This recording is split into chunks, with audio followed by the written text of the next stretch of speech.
It started with a single bell, a tiny, insignificant chime in a cluttered garage. But that sound would go on to shake the world. This isn't just a story about books or the internet.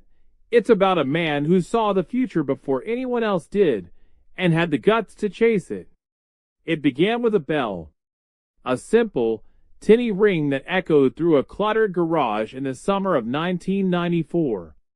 Every time it sounded, a man in wire-rimmed glasses would freeze, his breath catching, as if the universe itself had whispered a secret. That bell meant someone, somewhere, had just bought a book from a website nobody had heard of.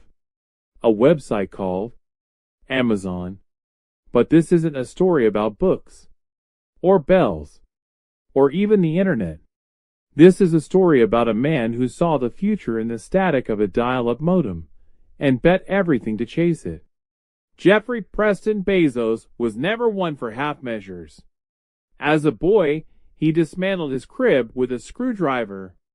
As a teen, he turned his parents' garage into a science lab, rigging alarms to keep his siblings out. By 30, he was a Wall Street prodigy, crunching numbers for hedge funds. But the algorithms couldn't quiet the restless voice in his head. One day, he stumbled on a statistic. The internet was growing 2,300% a year. A tidal wave, he thought. And he had a choice, ride it or watch it drown him. So he quit.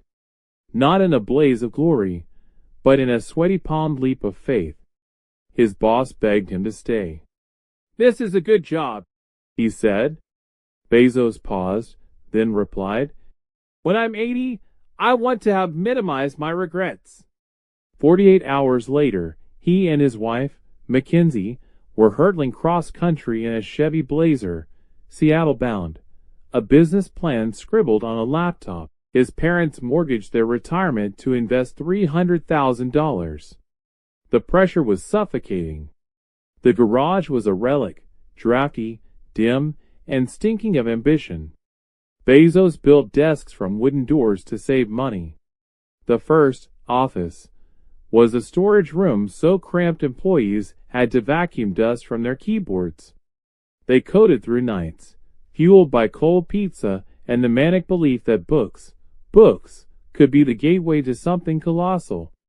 The first order came in July 1995. Fluid concepts and creative analogies, a dense academic text. Bezos high-fived his team. Then the bell rang again. And again. Within weeks, it never stopped. They disabled it to stay sane. But chaos followed success. By 1999, Amazon was hemorrhaging $12 million a month. The dot-com bubble inflated, then burst with a vengeance. Headlines screamed, "Amazon.toast." The stock plunged 90%. Employees huddled in corners, whispering about layoffs. Bezos called an all-hands meeting. He walked in, grinning. "You know what's cool about being down 90%? He said, pacing like a preacher. "The only way left is up." Survival meant reinvention. Bezos became a mad scientist, scribbling ideas on whiteboards. What if we ship products in 2 days, for free? What if we sell computing power like electricity? Executives balked. "Prime will bankrupt us," they warned. "No one will pay for shipping they don't need." Bezos fired back. "Customers don't know what they want until we show them." Prime launched in 2005, a $79 gamble. Critics called it delusional. Then membership skyrocketed. Customers fell in love with the thud of boxes on their doorsteps. Meanwhile, in a forgotten corner of Amazon, a team of engineers quietly built AWS, a cloud service for startups. Even Bezos didn't grasp its potential. Until, one day, Netflix, Airbnb, and half of Silicon Valley began renting Amazon servers. AWS became a $60 billion a year secret weapon. The world called him a genius. Bezos called it, day one, a mantra etched into the company's soul. Day one means obsessing over customers, even if it terrifies shareholders. Day one means inventing like your life depends on it. But day one was born in darkness. In 2000, as Amazon teetered near collapse, Bezos sat alone in his office, staring at a screensaver of his toddler son. Failure would have meant losing everything: my parents' life savings, my team's trust, he later confessed. But you don't change the world by playing it safe. By 2020, Amazon was a colossus.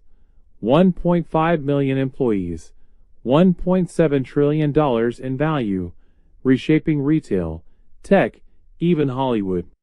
Critics called it a monopoly. Employees protested working conditions. Bezos, ever the futurist, shrugged off Earth altogether, funding rockets with his $200 billion fortune. Yet the garage remained his touchstone. On the day he stepped down as CEO, he returned to that Seattle suburb. The door desk still stood, preserved like a relic. He ran his fingers over the wood, remembering the bell, the chaos, the scent of cardboard and desperation. Every revolution begins with a spark. A flicker of what if, in the dark. Jeff Bezos' spark was a bell in a garage, a sound so small it could have been swallowed by the rain. But he listened, and the world leaned in to hear. So what's your garage? What's the idea that keeps you awake, pulse racing, palm sweating? The one that feels too big, too reckless, too impossible? Remember, the future isn't built by the timid. It's built by those who dare to ring the bell, and keep ringing it, even when the world tells them to stop. If this story inspired you, don't forget to hit the like button and subscribe for more incredible success stories. And tell us in the comments, what's the one big idea that keeps you awake at night? The world is waiting to hear it.